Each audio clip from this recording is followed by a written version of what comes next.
आज हम सीखेंगे जन्म पत्रिका में भाव के अनुसार गुरु ग्रह को किस तरह से समझना चाहिए। अच्छा, कल मुझे नाम याद नहीं आ रहा, किसी ने कुंडली भेजी थी ग्रुप पर। मैं उसको थोड़ा सा क्लियर करना चाहता हूँ। जिन्होंने लिखा था गुरु ग्रह की स्थिति ठीक नहीं, बुध सेकंड हाउस में था उनका, और फिर भी उन्होंने गुरु मंत्र जाप किया उन लोगों ने, और उन्हें मंगल के गुरु ग्रह के नेगेटिव परिणाम प्राप्त नहीं हुए। मुझे नाम याद नहीं आ रहा, अभी क्लास में आ चुके हैं क्या वो? गुरुजी, मैंने किया था गुरुजी। अच्छा, उमेश जी, हाँ अच्छा। हाँ जी। देखिए उमेश जी, जो हमारी जन्म पत्रिका में होता है वो हमें जीवन में जरूर प्राप्त होता है। आपने लिखा है कि गुरु तीसरे भाव में बैठा हुआ है, यही बात है? हाँ जी। हाँ जी। बहुत बढ़िया। जो गुरु दीक्षा आपको क्यों मिली, आज इस पर भी प्रसन्न होना चाहिए, क्योंकि ये गुरु ग्रह का ही विषय है। गुरु दीक्षा, गुरु और गुरु दीक्षा, ये गुरु ग्रह का विषय है। गुरु दीक्षा हमें जब प्राप्त होती है हेलो हेलो। तो सनातन धर्म में ये प्रोसेस है गुरु दीक्षा देने का, कि गुरु शिष्य के कान में, राइट ईयर में, गुरु मंत्र देता है, और उसके पीछे तर्क दिया जाता है कि गुरु मंत्र को हम कान में देने के पीछे का तर्क बताया जाता है कि गुरु मंत्र किसी को पता नहीं लगना चाहिए, किसी दूसरे को नहीं सुनना चाहिए, ऐसा तर्क दिया जाता है। ये अपने आप को म्यूट कर लें तो ज्यादा बेटर है। तो जो राइट ईयर में मंत्र दिया जाता है ताकि किसी अन्य व्यक्ति को वो मंत्र सुनाई ना पड़े, पर इसका लॉजिक ज्योतिष में छिपा हुआ है, इस बात में नहीं कि गुरु मंत्र किसी को पता नहीं चलना चाहिए।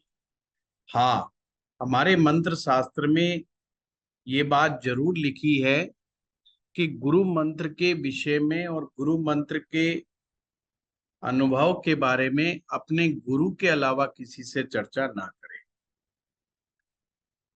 जन्म पत्रिका में तीसरा भाव जो होता है ये गुरु उपदेश का होता है, यानी कि गुरु जो है तीसरे भाव में बैठ करके गुरु उपदेश देते हैं। बेसिकली कहने का तात्पर्य है तीसरे भाव का संबंध हमारे कान से है, राइट ईयर से। और गुरु कहाँ विराजते हैं? गुरु नवम भाव में विराजते हैं। हम सभी के गुरु नेचुरल रूप से नवम भाव में विराजते हैं, यानी कि गुरु के बैठने का स्थान नवम भाव है। जब भी गुरु तीसरे भाव में बैठेगा तो वो गुरु उपदेश का कारक हो जाता है। जब गुरु तीसरे भाव में बैठेगा तो दृष्टि कहाँ डालेगा? 11वें भाव पर और 9वें भाव पर। आपको दृष्टि का विषय में बताया था, लाल किताब दृष्टि। तो जब भी इस तरह से संबंध बनता है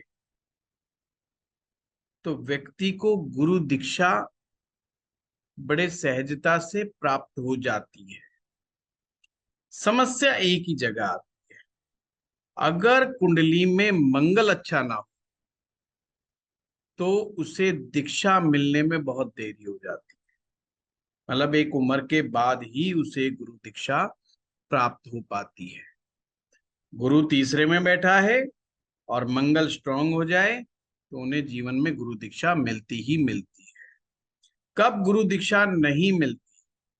अगर तीसरे भाव में बैठ करके गुरु काफी कमजोर अवस्था का हो जाए और मंगल भी साथ ना दे, तो फिर व्यक्ति के तीसरे भाव में गुरु होने के बावजूद भी गुरु दीक्षा प्राप्त नहीं हो पाती।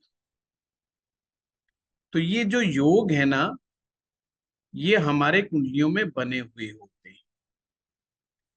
1% ही विरले लोग होते हैं जो अपनी कुंडलियों से पार जाते हैं। पार जाने का मतलब ये है कि जो लेख में नहीं लिखा, उसके बावजूद अपने पुरुषार्थ से, अपनी मेहनत से, अपनी कर्मठता से उस लिखे हुए से ऊपर उठ जाते हैं। क्योंकि जो कुंडली में लिखा है उससे ऊपर उठना एक प्रकार से भीषम प्रतिज्ञा की आवश्यकता होती है। मतलब इतना डेडिकेशन चाहिए तो जाकर के व्यक्ति वो कार्य को कर पाता है। फिर भी ये बहुत अच्छी रेमेडी है। किसी को गुरु मंत्र मिला है और अगर वो गुरु मंत्र का जाप करता है तो निश्चित रूप से उसके कुंडली में देखने में चाहे गुरु कितना भी कमजोर क्यों ना हो, उसके बावजूद उसे गुरु की कमजोरियों का सामना नहीं करना पड़ता। ये रेमेडियल पार्ट है। तो उमेश जी, आप बहुत अच्छा कर रहे हैं कि गुरु मंत्र का पाठ कर रहे हैं। It's very nice. अब हम आगे थैंक बढ़े, यू गुरु जी।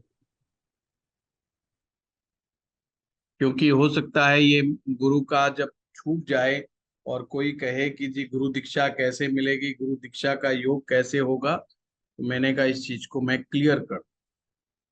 अब हम कुंडली में देखेंगे कि हमारी कुंडली में गुरु ग्रह कहाँ पर बैठा है। तो उसके लिए मैंने सोचा है कि आप में से ही किसी का उठाया जाए और वहीं से हम देखना शुरू करें ताकि हमें समझ। और आपको फोकस अपनी इस टेक्निक के ऊपर करना, ये ध्यान रखिएगा।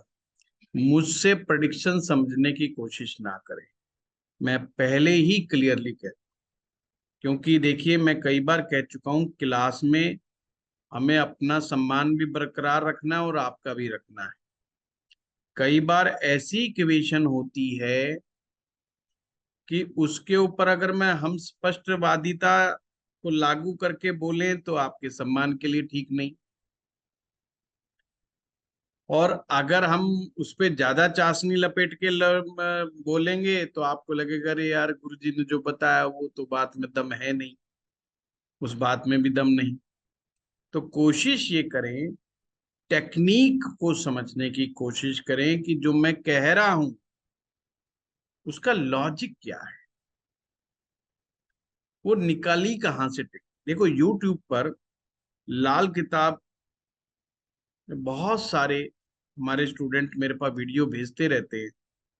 टेक्निक कोई नहीं बता रहा है, कोई बंदा टेक्निक नहीं बता रहा। हर आदमी ये बता रहा है कि गुरु पहले भाव में बैठे तो ये होगा, दूसरे में बैठे तो ये होगा, तीसरे में बैठे ये होगा, और भरपूर उसका पैसा भी ले रहे हैं, हमसे भी 3-3 गुना। उसके बावजूद टेक्निक पे कोई बात नहीं कर रहा। पर मेरा ये मानना है, बिना टेक्निक के कोई आदमी सीख कैसे सकता है जब तक आपको टेक्निक ही नहीं पता होगा। हर कुंडली तो अलग अलग आएगी। आप कोई कह थोड़ी सकते हो कि साहब वही आदमी आए जिसका गुरु पांचवे में बैठा हो, क्योंकि मुझे तो पांचवे वाले गुरु के बारे में ही पता है।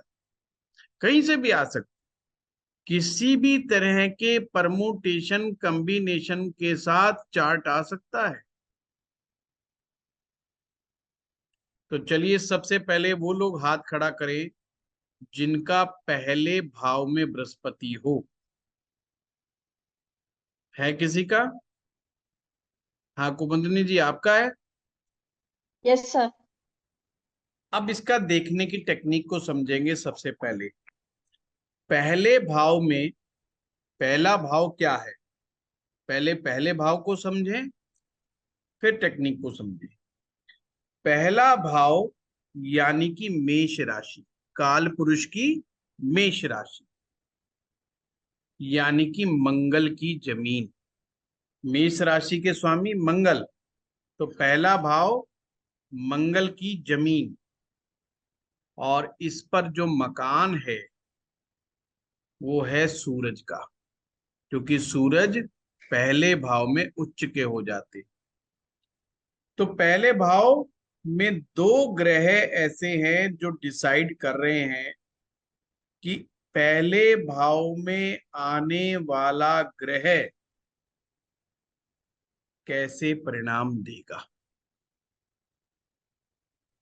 और ग्रह जो परिणाम देते हैं वो अपनी ताकत के अनुसार, कल भी बताया था, यानी कि शक्ति के अनुसार, और दूसरा अपनी स्थिति के अनुसार ही ग्रह अपना रिजल्ट देता है। जब ग्रह शक्तिशाली होता है, जब ग्रह अच्छी स्थिति में होता है, तो अपने से रिलेटेड कारक चीजों को हमारे जीवन में सहजता से प्रदान कर देता है।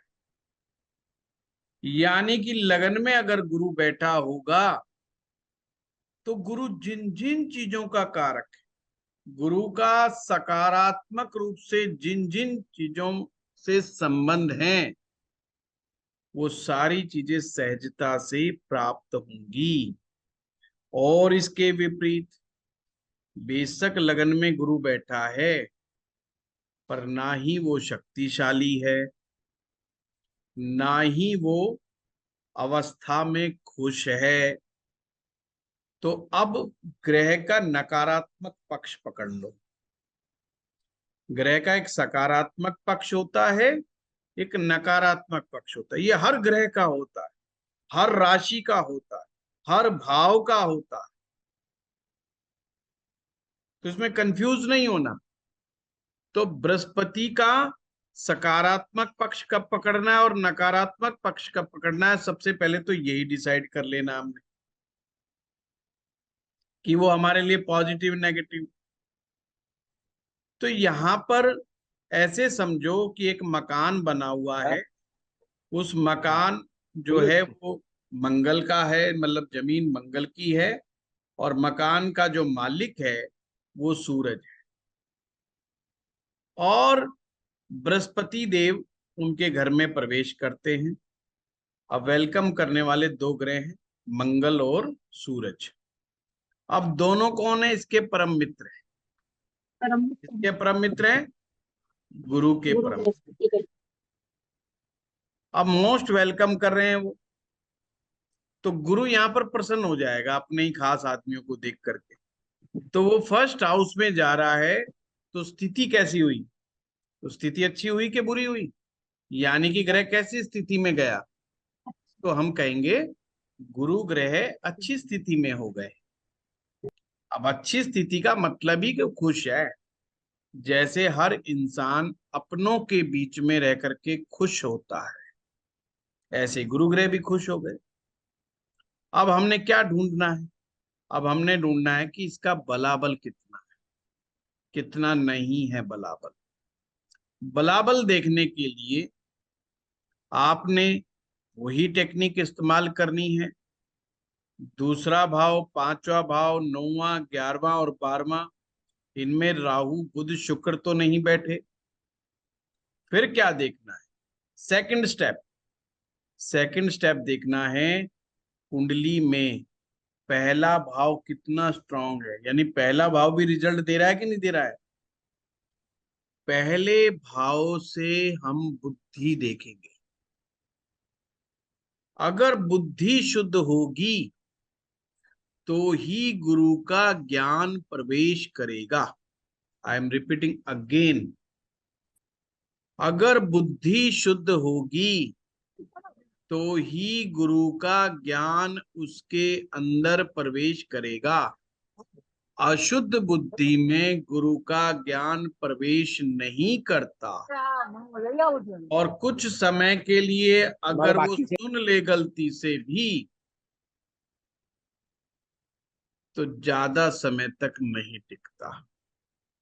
क्लियर हुआ? अब पहला भाव कितना पावरफुल है वो चेक करने का तरीका क्या है? आपने कुंडली में देखना है सूरज और मंगल कहाँ बैठे, सूरज और मंगल कहाँ बैठे। यानी कि अगर मैं बहुत शॉर्टकट में बताऊं तो, बहुत आसान बना के बताऊं तो, बहुत डीप स्टडी तो आप बाद में करेंगे, हम सिंपल देख लो केंद्र या त्रिकोण में बैठे हैं कि नहीं बैठे। सूरज और मंगल अगर केंद्र त्रिकोण में बैठे हैं तो इसका मतलब है कि पहला भाव स्ट्रांग है, बुद्धि स्ट्रांग है, यानी कि बुद्धि में पावर है कि वो गुरु के ज्ञान को सहजता से ले सके। और बाकी रोल जो मैंने कल बताए कि चंद्रमा कहीं राहु के साथ तो नहीं, सूरज कहीं राहु के साथ तो नहीं, मंगल कहीं राहु के साथ तो नहीं, वो सब आयाम चेक कर लेंगे। जब ये चेक कर लेंगे तो निर्णय पे पहुंचेंगे। क्या निर्णय पे पहुंचेंगे? अगर सूरज मंगल अच्छी स्थिति में है तो बुद्धि उत्तम है। ऐसा व्यक्ति अर्निंग बाय लर्निंग को बहुत मानता है, यानी कि वो हमेशा लर्न करने की ख्वाहिश रखता है, यानी कि ज्ञान को ग्रहण करना चाहता है, बड़ा क्यूरियस होता है ज्ञान के प्रति, हमेशा कुछ ना कुछ खोजता रहता है, कुछ ना कुछ मिल जाए। अब आपका प्रश्न उठेगा जी, ऐसा है सूरज मंगल में एक तो केंद्र में आ गया, बट एक जो दाएं बाएं हो गया। तो दाएं बाएं का मतलब इतना है कि समझाओगे तो समझ जाएगा, खुद से नहीं मानेगा, समझाना पड़ेगा। समझाओगे तो समझ जाएगा। अब फिर एक केस और आ गया, किसी ने कहा ऐसा है जी मेरे तो दोनों ही आउट ऑफ स्टेशन चल रहे हैं, केंद्र और त्रिकोण में कोई सा नहीं बैठा, ना सूरज ना मंगल। अब वो मूड पे डिपेंड करेगा उसके कि कौन सा ज्ञान कब लेगा और कब नहीं लेगा और कब छोड़ देगा। और समझाने पर समझ जाएगा ऐसा तो कदापि नहीं समझेगा।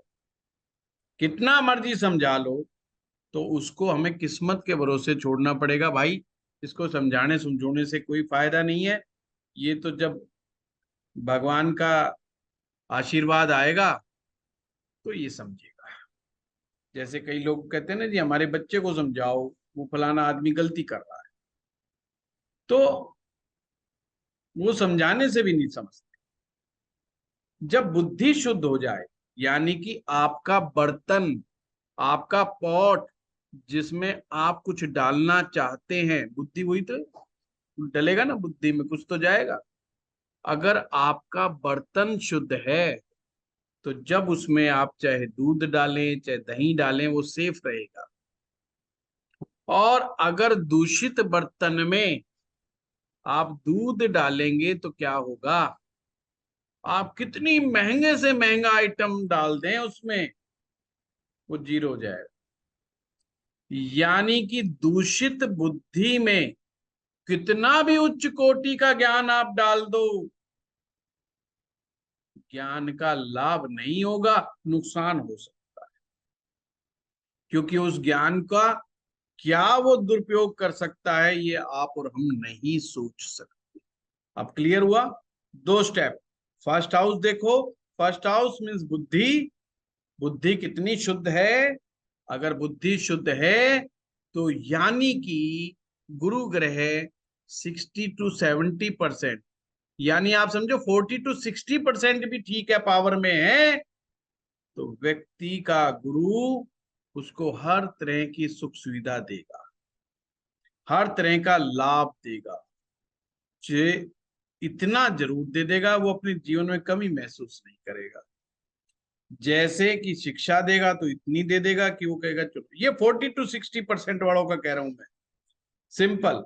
जिनका और उच्च कोटि का है वो तो फिर साक्षात वो बन जाते हैं, वाचस्पति मिश्र बन जाते हैं।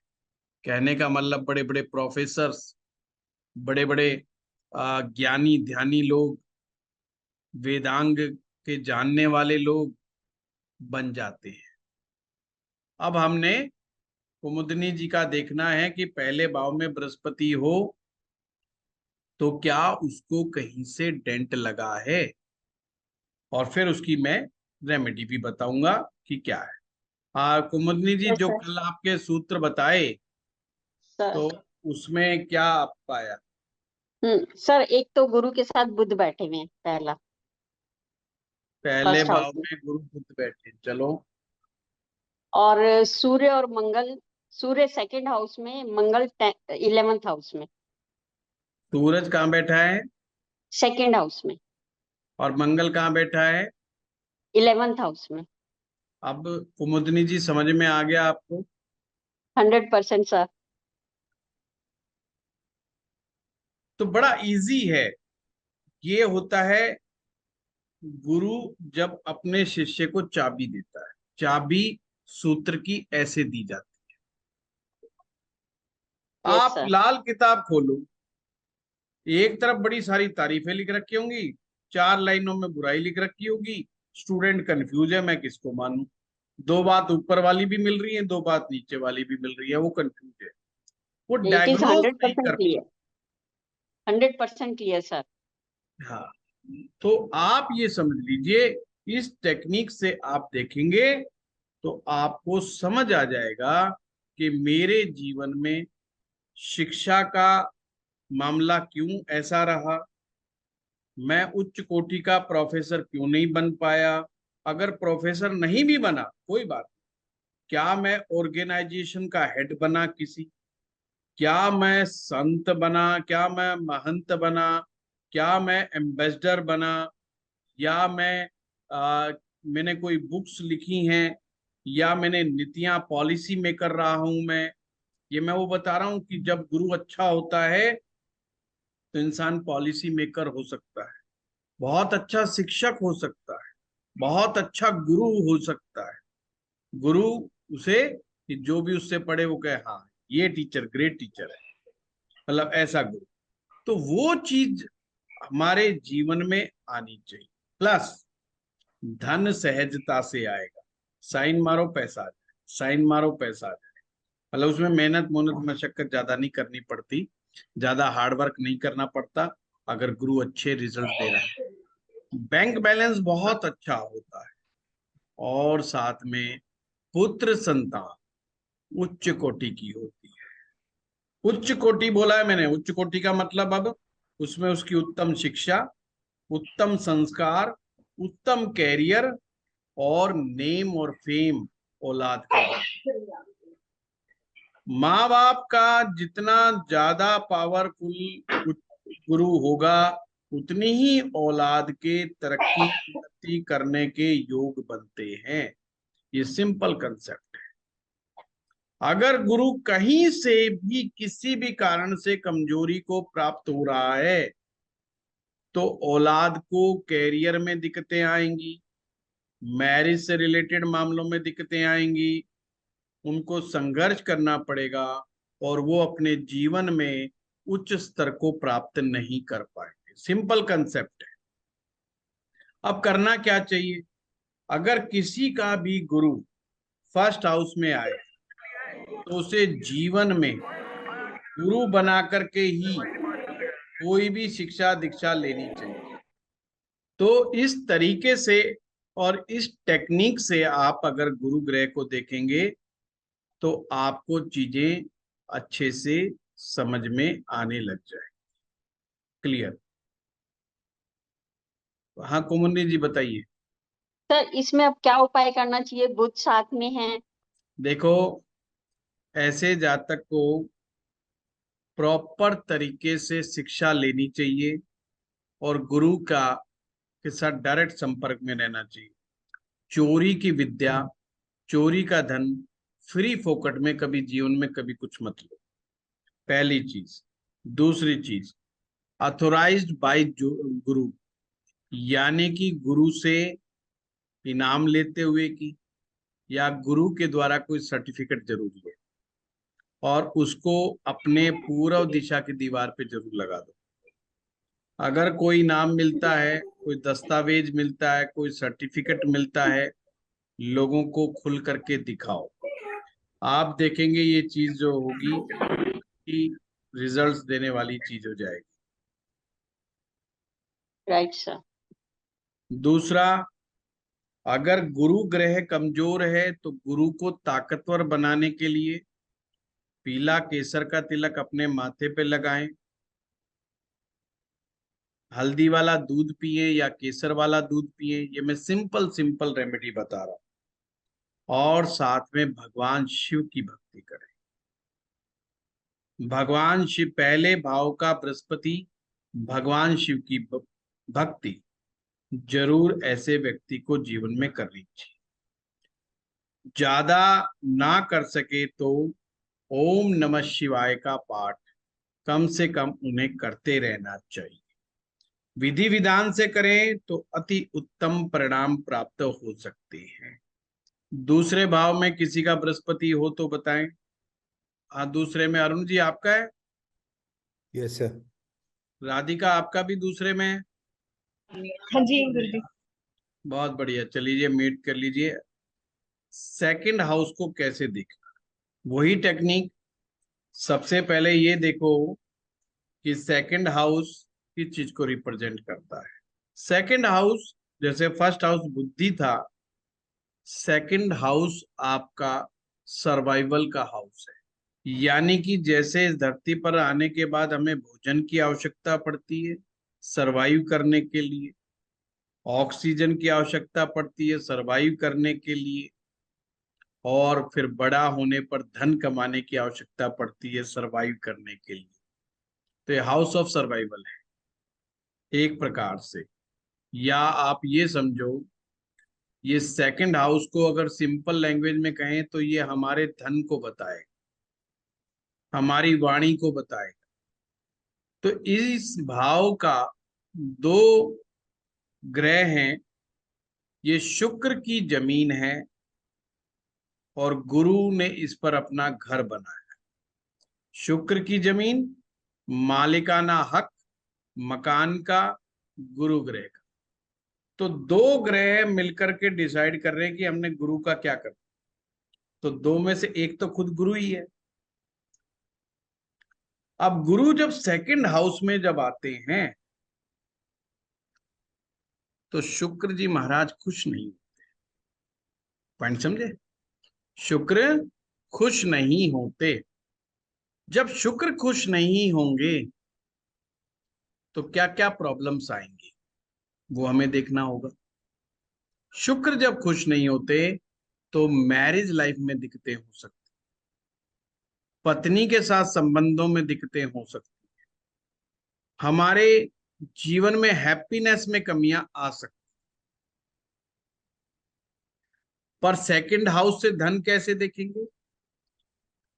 सेकंड हाउस में बैठा हुआ बृहस्पति सहजता से धन देता है, बशर्ते शर्त एक है कि शुक्र केंद्रीय त्रिकोण में। अगर शुक्र केंद्र त्रिकोण में बैठा हुआ है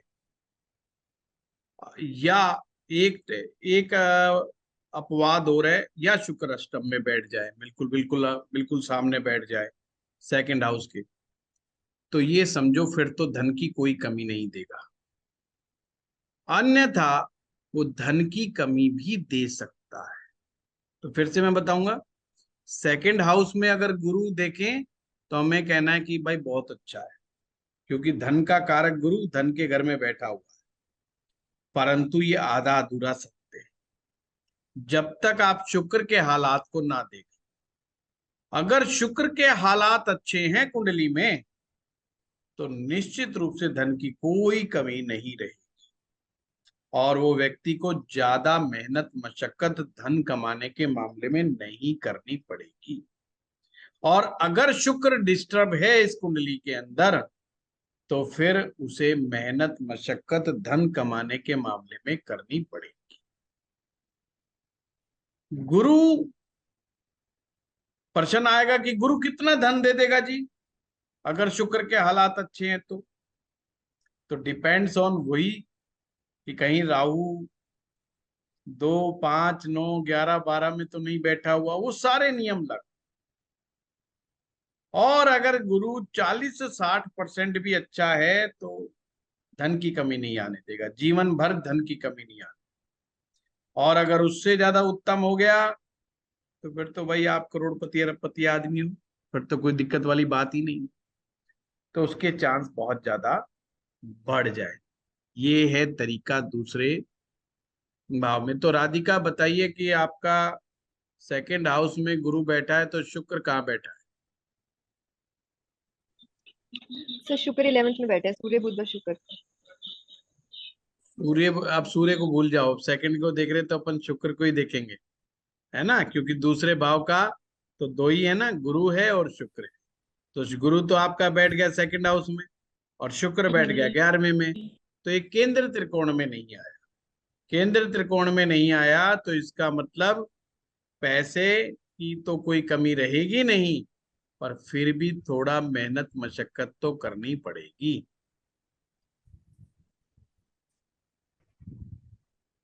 ठीक है, चलिए। अरुण प्रकाश जी, हाँ जी। शुक्र कहाँ बैठा अपना? वो आपकी बात सही है सर, अष्टम में बैठा हुआ है। अच्छा चलो, बच गए। अच्छा हुआ। हम्म। ठीक है। हम्म। आज सुनीता जी, जी शुक्र तो फोर्थ हाउस में बैठा हुआ है। फोर्थ हाउस में बैठा तो अच्छा बात है, और गुरु सेकंड में बैठा है। जी लेकिन गुरु के साथ राहु है। हाँ, ये इसने गड़बड़ कर। अब देखो इसके ऐसे केस समझा करो। शुक्र केंद्र में आ गया, इसका मतलब क्या है? शुक्र क्या है? सोर्स। सोर्स है सेकंड हाउस में।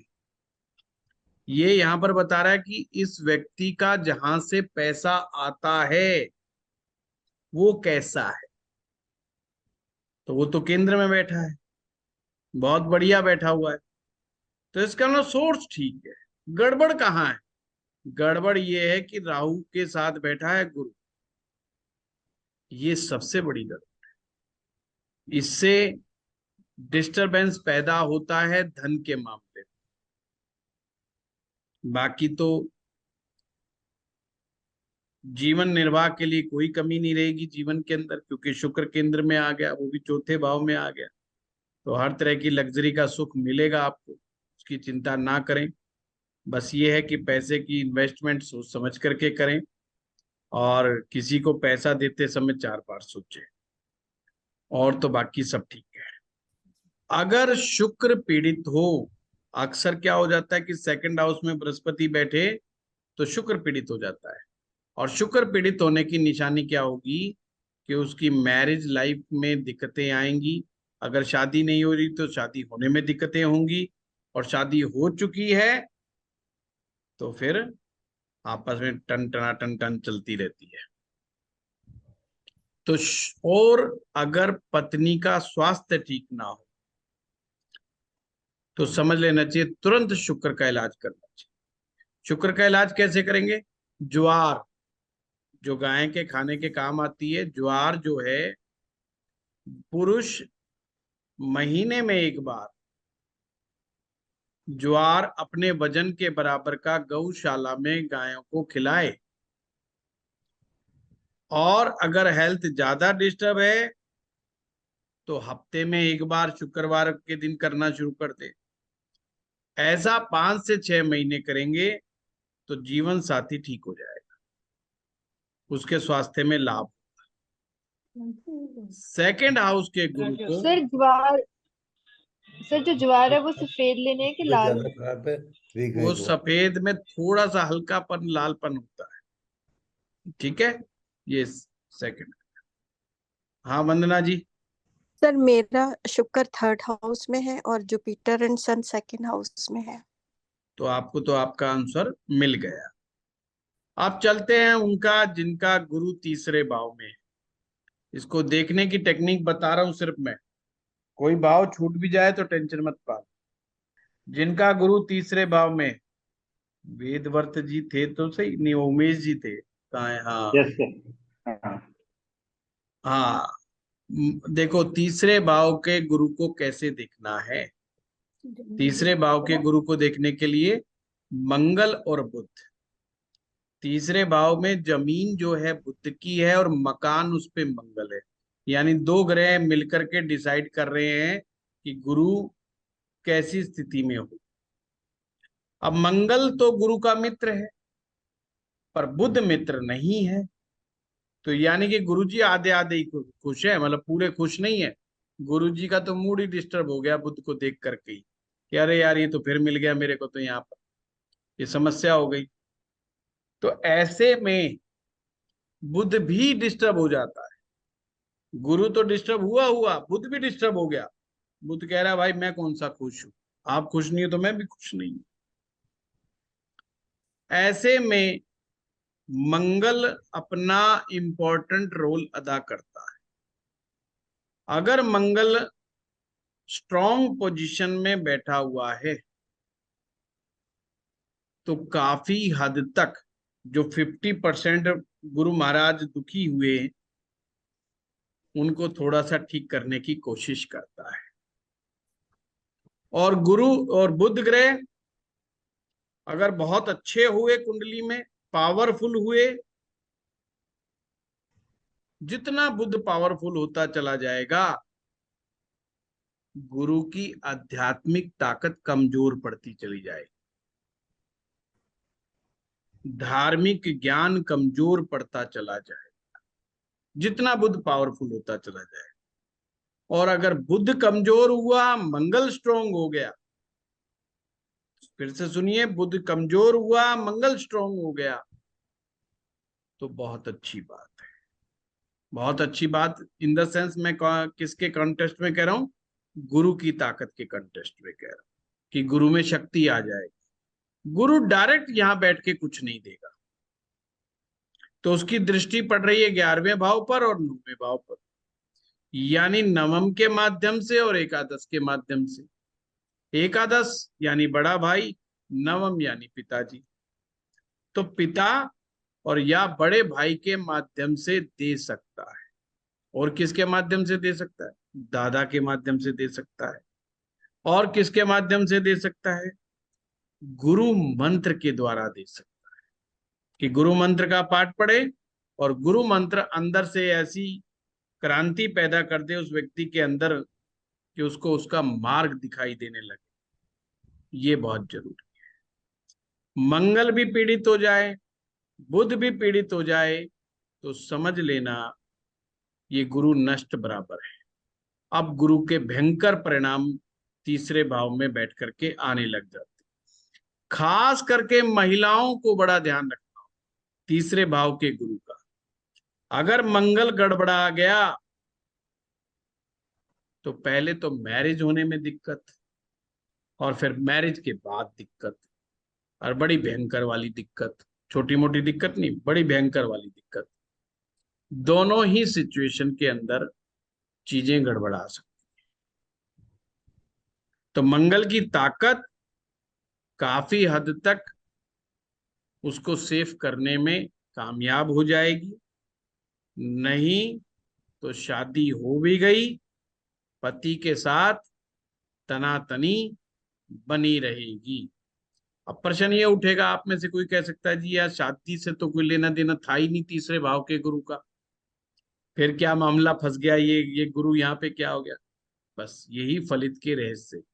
तीसरे भाव का गुरु अगर स्त्री का है तो आपने इस बात में विचार रखना है, मतलब ध्यान में रखना है ये पॉइंट कि गुरु अन्य चीजों में तो दिक्कत देगा ही देगा, पर उसकी मैरिज लाइफ में भी दिक्कत दे देगा।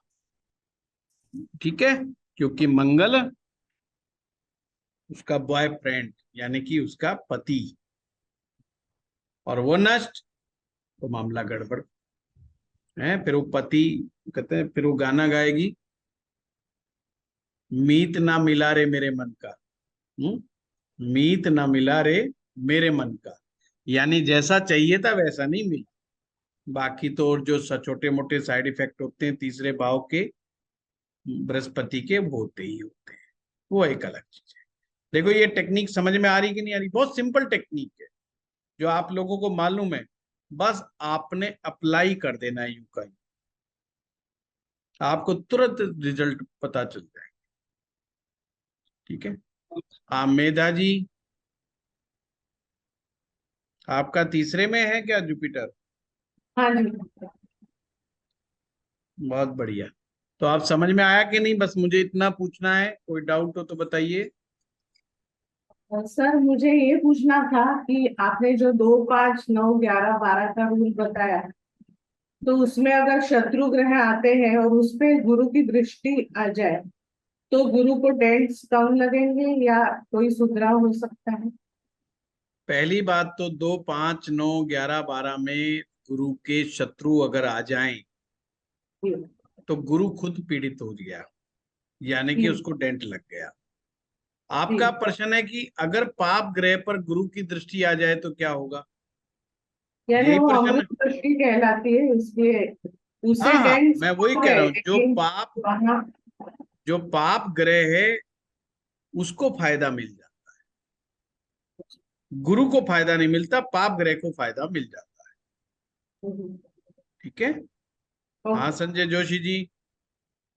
जी सर, मेरा भी थर्ड में है और मंगल 11 में है और 11 में है।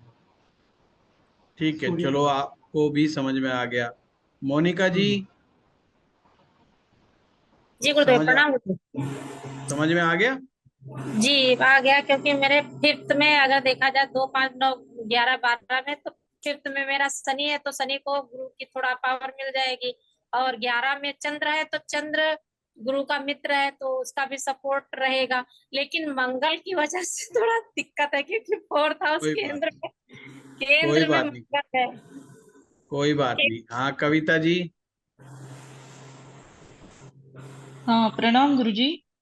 मेरा गुरु और केतु थर्ड हाउस में है और मंगल 6th हाउस में है। हाँ देखिए, तो क्या ये जो तो आपने क्या अंदाजा लगाया? मैंने अंदाजा लगाया कि गुरु खराब है, मतलब गुरु को जी डेंट लग रहा है, क्योंकि राहु 9th हाउस में है जी जी। और मंगल 6th हाउस में है, तो वो भी कमजोरी करेगा गुरु को। नहीं, मंगल छठे भाव में कमजोर नहीं होता है। ये जब मैं मंगल कराऊंगा तो आपको आगे जाके कराऊंगा, तो प्रॉब्लम आपको जो आ रही है वो मंगल की वजह से नहीं आ रही, वो आपको प्रॉब्लम जो आ रही है वो गुरु और केतु के एक साथ होने से आ रही। पॉइंट समझ रहे हो बात को? वो प्रॉब्लम ओके। आपको वहां से आ रही। हाँ फिर भी डेंट लगा हुआ है, इसमें कोई दो राय नहीं है। चलिए, ठीक है। अगर गुरु चौथे में है तो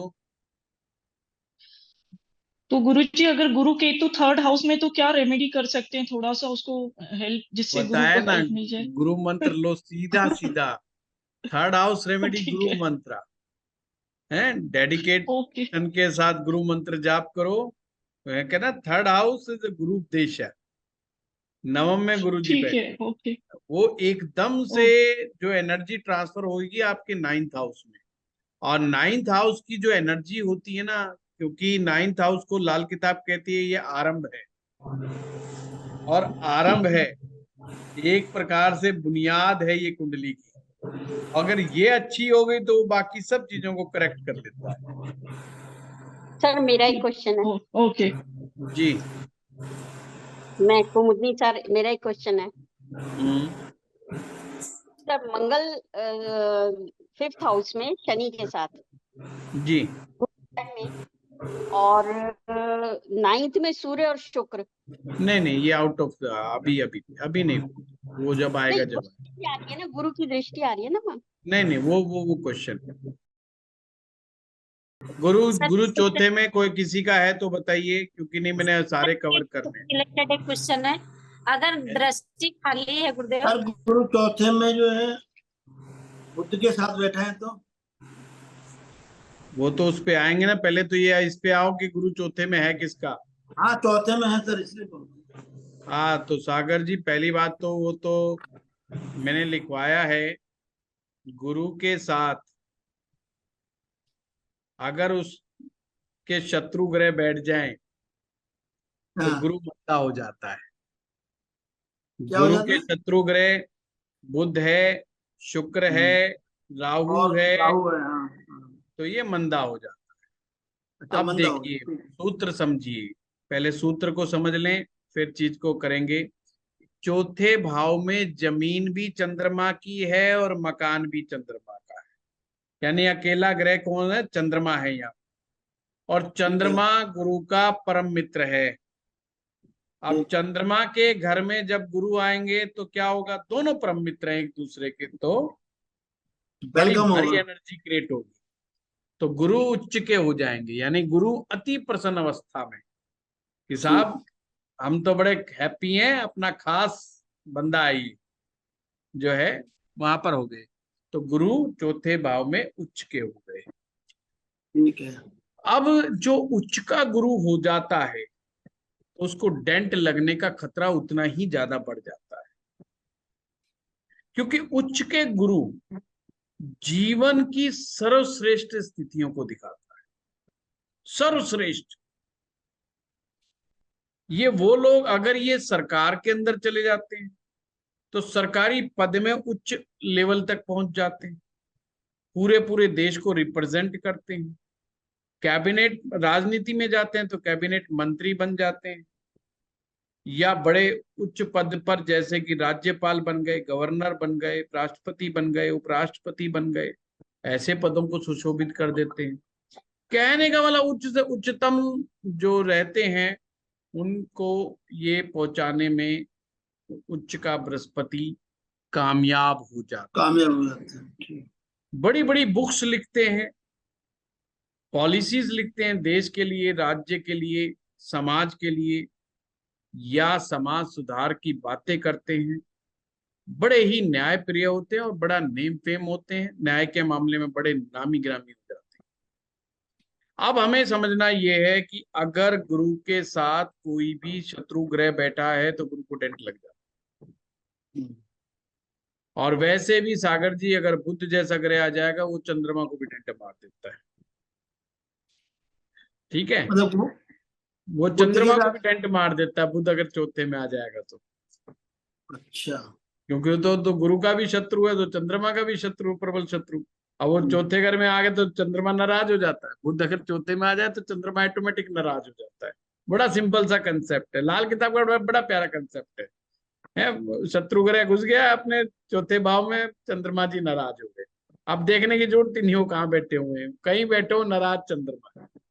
नाराज चंद्रमा का मतलब मन नाराज है, मन से हम खुश नहीं, मन में हैप्पीनेस। सर वो वैसे ये क्वेश्चन उस दिन आपने मुझे कुछ 2 दिन पहले बताया भी था कि गुरु जो है ना उससे उसके बुनियाद में चंद्र है बैठा है।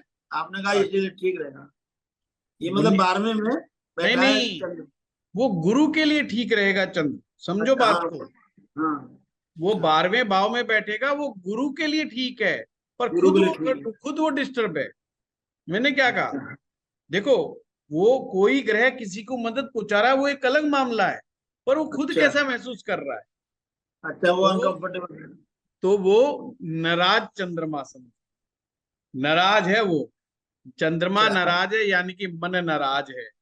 जैसे कि रात को नींद की समस्या उसको रह सकती है, उसको कई तरह की तकलीफें रह सकती, और मन के रोग कोई ना कोई उसके साथ फंस जाए, ये मामला है। चंद्रमा तो तो सर ये गुरु वो का ताकत, ठीक है पूछना, वो गुरु एक को चीज ताकत देने का प्रयास करेगा। फिर भी गुरु को? पहली चीज, हाँ गुरु को, क्योंकि उसकी बुनियाद में बैठा है ना, 12वें भाव में बैठा। और सर अगर बुद्ध उसके बुनियाद में होता तो क्या कर, तो फिर क्या फर्क पड़ता? फिर मामला बहुत गड़बड़ा जाता, फिर तो मतलब ये गुरु को बुद्ध, डेंट ही मार देता। नहीं गुरु अगर की बुध, बुनियाद में आप कह रहे हो उस गुरु की बुनियाद में अगर बुध बैठता तो क्या होता, तो बुध होता तो उसकी जड़ काट देता गुरु की, मतलब गुरु को खोखला कर देता। अच्छा, तो उसका उपाय कुछ है? वो तो फिर बात का विषय है। उपाय तो सिंपल सी बात है।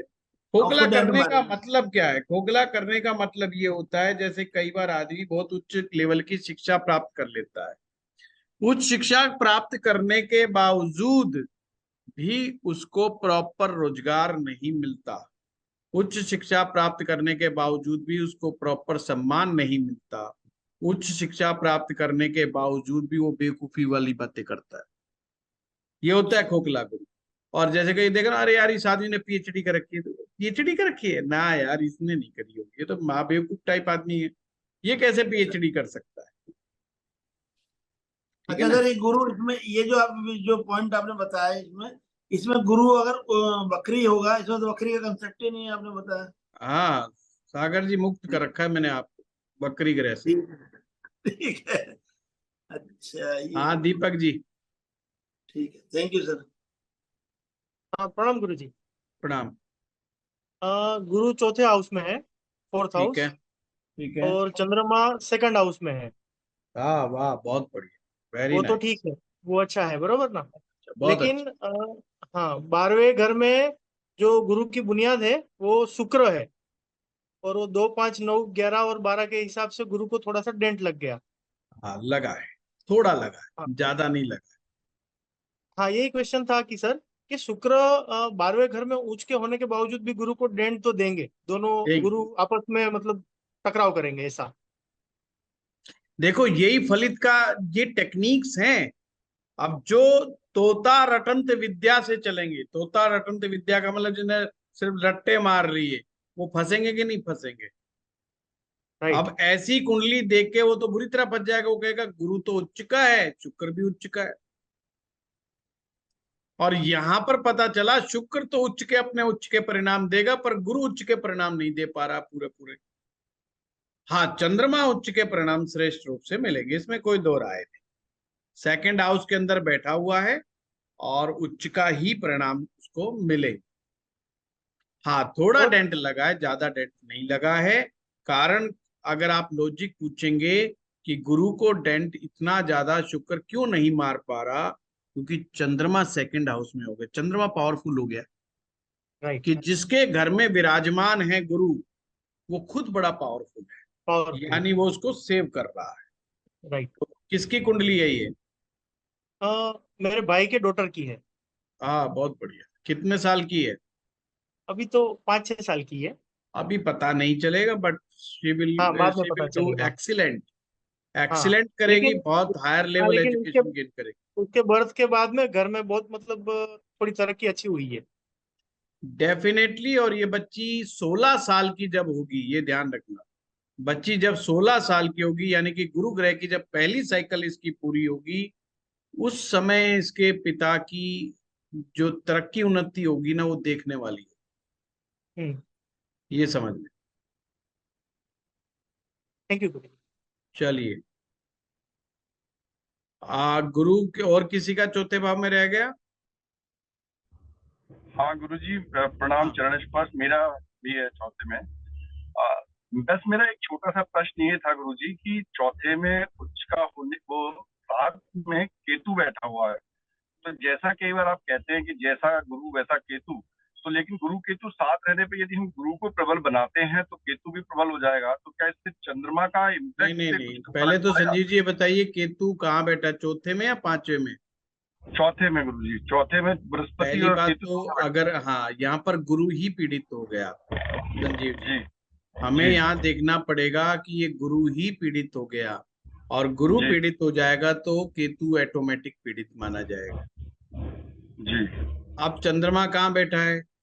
चंद्रमा 6 में बैठा है गुरुजी। छठे में बैठा है, तो वो भी मदद नहीं दे पा रहा है, तो यहाँ पर हम कहेंगे गुरु पीड़ित अवस्था का है। जी। ठीक है, चलिए, बहुत बढ़िया। ठीक है। गुरु पांचवे में किसी का है? ममता जी। गुरु जी प्रणाम। प्रणाम प्रणाम। ममता जी चौथे कहाँ भाव से में- हैं? पहले ये बताइए, आप कहाँ से हैं? हैं? मैं एमपी एमपी मध्य प्रदेश। इंदौर। अच्छा, इंदौर से। नहीं, इंदौर से नहीं, दमोह से। दमोह सागर से। दमोह। अच्छा, सागर, समझ गया। बहुत बढ़िया, बहुत जी। बढ़िया। हाँ ममता जी, आप बताइए। मैं ये कह रही थी कि मेरे मिस्टर के गुरु है चौथे भाव में, परंतु 12वें भाव की बुनियाद में राहु और 9वें भाव में मंगल है। ओ हो। देखो, पहले तो राहु को पकड़ो, मंगल को तो छोड़ दो, कोई बात नहीं। मंगल का तो मामला सुलझ जाए। 9वें भाव में जब बुनियाद में जब राहु आ जाएगा तो ये क्या करता है, नहीं, पहले 12वें भाव में। हाँ 12वें भाव में, सॉरी, बुनियाद में जो आ जाएगा तो ये करेगा क्या, ये समझो। राहु गुरु को गुमराह करने का काम करता है। कैसे? कि व्यक्ति की आस्था बार बार हिला देता है। कभी व्यक्ति बहुत ही ज्यादा स्पिरिचुअल हो जाएगा और कभी व्यक्ति बिल्कुल भी स्पिरिचुअल नहीं रहेगा। कभी उसको कहेगा यार भगवान है और कभी कहेगा बिल्कुल नहीं है। खुद भी डाउट में रहेगा। कभी मन करेगा पाठ पूजा बहुत करनी चाहिए, कभी मन करेगा बिल्कुल नहीं करनी चाहिए। तो ये जो कंफ्यूजन है किस चीज के बारे में, स्पिरिचुअलिटी के बारे में, और गुरुओं के बारे में तो हो सकता है कि वो बिल्कुल ही नकारात्मक हो जाए, बिल्कुल नेगेटिव साइड चले जाए, यार ये सब ऐसा ही है, सब ढोंग विद्या है, फलाना विद्या है, कुछ भी हो सकता है। तो हमें ये देख है। हाँ कुछ कह रहे हैं गुरु जी? अभी उनको, जी हाँ, मैं ये कह रही, अभी उनको राहु की महादशा भी चल रही है, तो आप अच्छा। जो कह रहे हैं बहुत कुछ वैसा हो रहा है। अच्छा, तो ऐसे में ये राहु देवता को शांत करने की जरूरत है जी। नहीं तो ये जो गुरु उच्च के मिले हैं ये इनका पूरा फायदा नहीं उठा पाएंगे। और क्योंकि गुरु बीच बीच में डिस्टर्ब करता ही रहता है कामकाई का, ये नहीं, सॉरी, ये राहु जो है बीच बीच में गुरु को हमेशा डिस्टर्ब करता ही रहा है, जिसने कि पूरा फायदा, पूरा लाभ उच्च के गुरु का लेने ही नहीं। जी देखो ये टेक्निक्स होती हैं, टेक्निक से कितना फाइन जस्टिफाइड हो रहा है कि उच्च का गुरु है, देखने में साफ और स्पष्ट है।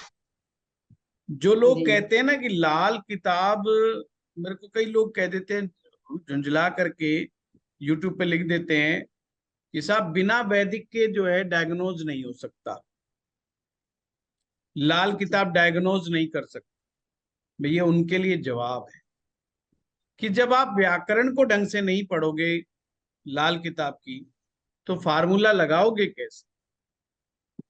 अगर 2 5 9 11 12 का फार्मूला लगा देते हैं तो बुनियाद का कंसेप्ट भूल जाते हैं लगाना, या बुनियाद लगा देते तो बाकियों का सूत्र भूल जाते हैं, फिर कहते हैं चीज नहीं निकलती।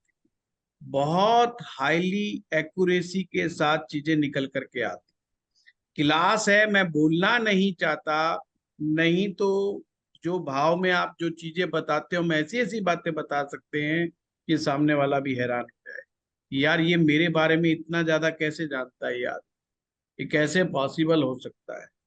पर आप लोग बैठ के ठंडे दिमाग से जब ये वीडियो सुनोगे, एक तरफ गुरु ग्रह के पावरफुल होने की स्टेज को समझेंगे, कमजोर की स्टेज को समझेंगे, फिर गुरु को डेंट लगा है तो कितना लगा है उसको समझेंगे। मैंने जब कल का वीडियो बताया था, मैंने कहा था गुरु है अच्छे विचार, शुद्ध विचार, श्रेष्ठ विचार, तो आपको सारा जस्टिफाई होता चला जाएगा कि यार ये मामला कहां पर जाकर के गया है। सिंपल सी बात। अक्सर लोग कई बार कह देते हैं कि ज्योतिष शास्त्र जो है एक बोगस साइंस है। मैं कहता हूं अगर बड़े बड़े इवेंट्स को, लाइफ को देखें तो ये ज्योतिष बोगस साइंस नहीं, पर इंसान बहुत छोटे छोटे इवेंट्स निकालना चाहता है उससे, उसको कई बार गुरु जो है ज्योतिष के माध्यम से देखना बहुत मुश्किल हो जाता है। उन्हीं चीजों को लेकर के वो कह देता है यार ये बात तो पता ही नहीं चली, लो जी मैंने कुंडली दिखाई थी, 10 दिन के बाद मैं बुखार चढ़ गया मेरे, किसी ने प्रेडिक्ट ही नहीं करा कि मेरे बुखार भी चढ़ेगा। पहली बात तो बुखार का जो सूत्र है वो लगवाया ही नहीं। हर चीज का फार्मूला होता है, बिना फार्मूले अप्लाई करे ज्योतिष में कुछ नहीं निकलता। मैंने कल भी बताया था, फलित एक गाइडेड मिसाइल की तरह अगर आप इस्तेमाल करेंगे तो आप फलित बहुत अच्छा निकाल पाएंगे, अन्यथा दिक्कत में आएंगे, अन्यथा कुछ नहीं निकलना, फिर तो आप भी कंफ्यूज हो जाएंगे। ठीक है। हाँ पवन जी। शुक्र 11वें भाव, उसका उपाय गुरु जी, उपाय उपाय गुरु को सबसे पहले तो राहु को उपाय करना है ममता जी। आप जी 12वें जी के अंदर जो राहु बैठा है, जो लेकर के जी उनके वजन टोटल देख लेना है कितना है, कितना 85 किलो है, जी कितना है? जी